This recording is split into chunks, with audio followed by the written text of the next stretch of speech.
And with that out of the way, let's go right into how the Celtics handed the Pacers the belt in this game. Exactly what I wanted to happen, because the Pacers, they ruined my hopes and my dreams of seeing a Knicks go up against the Celtics matchup. But aside from that, this was a very good game.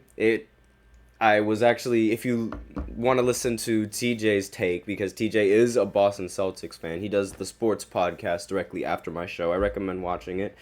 He told me he was feeling all sorts of emotions that he had no idea he could feel, and this game was really really close. It was really undecided, like how the game was going to end with how the Pacers essentially were playing. I mean, just looking at the end of the fourth quarter, so here's what happened. Right now, the score is 117 to 114. With 36 seconds left, Jason Tatum missed a game-tying three.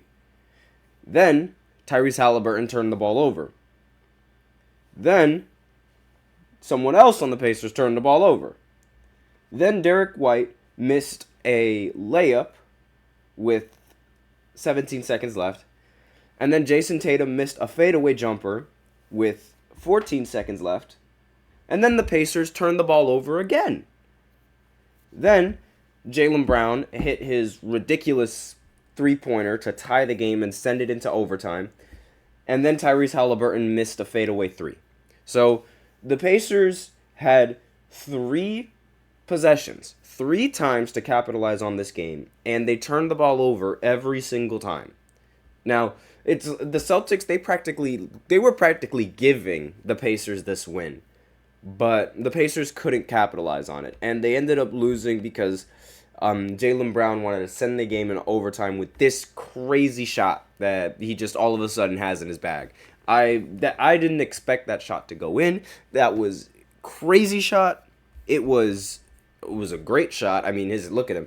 His hands are down. Like he has a perfect look, and there was really no other better way that Siakam could have played that aside from, I don't know. I mean, if he puts his hands up, then there's a very high chance that he gets fouled. He was already in foul trouble.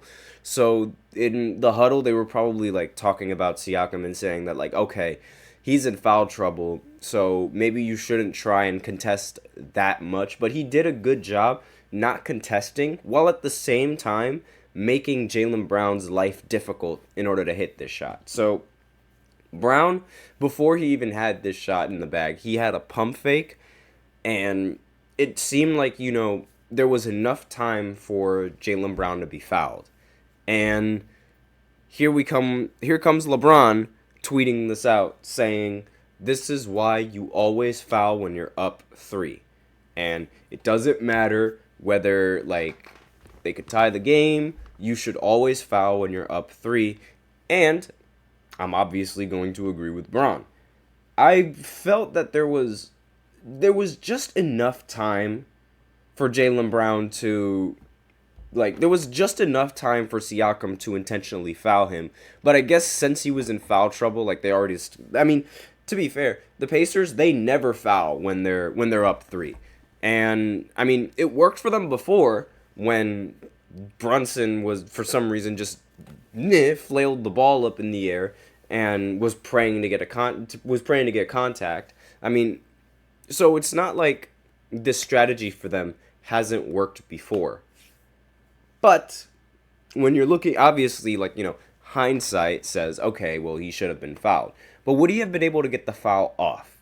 Because there was a little bit, there's a bit of a discussion where it's it was a catch and shoot. Well, even though it wasn't really a catch and shoot, he pump faked and, he brought the ball back down. And at the time that he brought the ball back down there, I think he should have just given him a hug.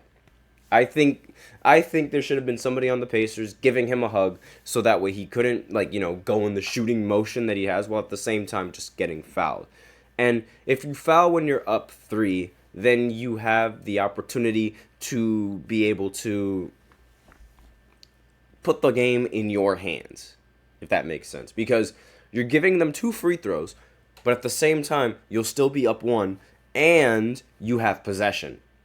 And then the game would be down to you to hitting the free throws, or your team hitting the free throws, until the Pacers have no timeouts to give, and it would result in you winning the game. I mean, if they would have fouled Jaylen Brown on this play, I mean, if his hands were up, then he most likely would have gotten fouled just because of how the game works.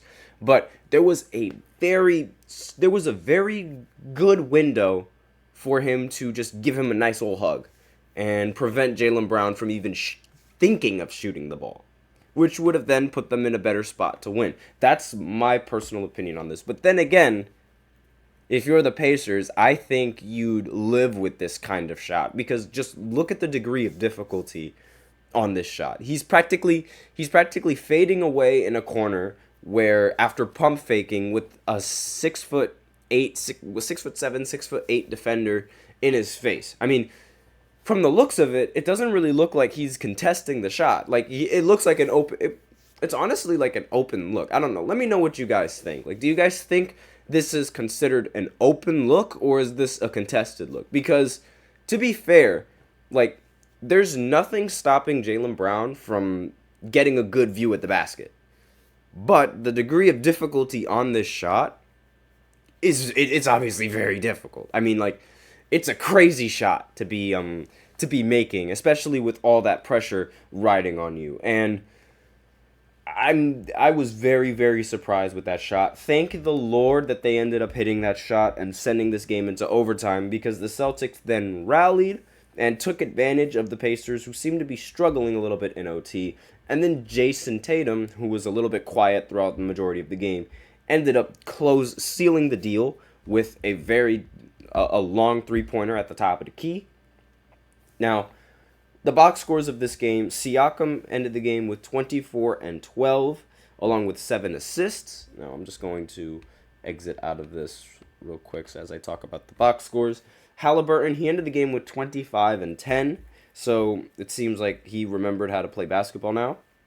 There was a long stretch where Tyrese Halliburton just was playing rather poorly for the Pacers, but now, ever since the playoffs started, he's just dialed in. And I can't stand it. I really can't. Aaron Naismith, he ended the game with 14 points. He fouled out of the game as well, which probably costed them a little bit on their side of the ball. Granted, they would have had this game in the bag had they not turned it over several times. Miles Turner, he ended the game with 23 and 10, and Andrew Nembhard ended the game with 12 and 7. So, not to mention Obi Toppin, he ended the game with 15 points, and I mean, everybody was scoring really well in this game for the Pacers. And on the Celtics side, Jayson Tatum, he ended the game with 36 points, 12 rebounds. He seemed a little bit more quiet than usual, at least throughout the fourth quarter of this game, because like the game was. At least it seemed like it was going to be a blowout for the Celtics, but then the Pacers started getting closer and closer, and once they were like really close in the fourth quarter, Jayson Tatum, I don't know what it was, but like he seemed to be just not there, it felt like he wasn't there, even though, like, you know, if you look at the box scores, you could see that he had a fantastic game. I mean, 36 points and 12 for 26 from the field. I mean, he shot 2 of 8 from 3, which isn't really that efficient, but 36 points is very good. Now, Drew Holiday, he also played very well in this game. He ended the game with 28 points and was 10 for 16 from the field. And Jaylen Brown, obviously, hitting the game-tying shot to send it into overtime. He was 10 for 20 from the field, an exact 50%. And, ironically, the only 3 that he made in this game was the game-tying 3. So, props to him for like knocking down that incredibly tough shot, a very important shot for the Boston Celtics. Now, everybody else on the Celtics, however, a little bit meh. I mean, Al Horford was 5 for 15 from the field, 3 for 12 from 3 with 15 points. Kind of meh, not really that good, honestly. Derek White was 5 for 13. 3 for 8. He missed a wide open layup late in the fourth quarter, and I was absolutely livid because why on earth was he taking that shot and not Jason Tatum? I don't know why, but 15 points. I mean, a win is a win is a win, so it doesn't really matter. Hopefully the Celtics, they'll have Kristaps back in the rotation after Game 2. It was already confirmed that he wasn't going to be there for Game 1 and Game 2, but there is a possibility, maybe, hopefully, please, that Kristaps Porzingis gets put in the rotation and he's healthy again. But that's basically all I have for this first segment. The Celtics, they handed the belt to the Pacers, and now I'm totally expecting the Pacers to win in Game 2, just judging by the pattern of how the Celtics have been playing in the postseason so far. And that's basically all I have for this first segment. So now I will go ahead and go into the second segment, where I talk about the All-NBA defensive team that was just announced literally right after my show yesterday. So I will be right back after this short break talking about the team that was, the all-defensive team and the set of players that were selected. So be sure to stay tuned. I feel like I'm losing my mind. Is everybody in the world blind? Please, Lord, give me a sign, a sign. I feel like I'm losing my mind. Is everybody in the world blind? Please, Lord, give me a sign, a sign. I wanna be the greatest. Everybody on the fake shit. I look around and feel like everybody is the fakest. I make this every day and I'm impatient, hoping one day I blow up from the basement. Statement, the top is so vacant. I don't hear shit that I think is amazing. Waiting for my day when I'm playing sold out shows for 1,000 faces. Hey, give me that crown, get in my way and to be put down. It ain't your place, all this my town. If I want that shit, then I'll get it right now. I'm losing it, the noose it fits, some losing shit, a stupid myth. You choose to live or choose to dip, you choose to fight or lose your grip and lose a gift.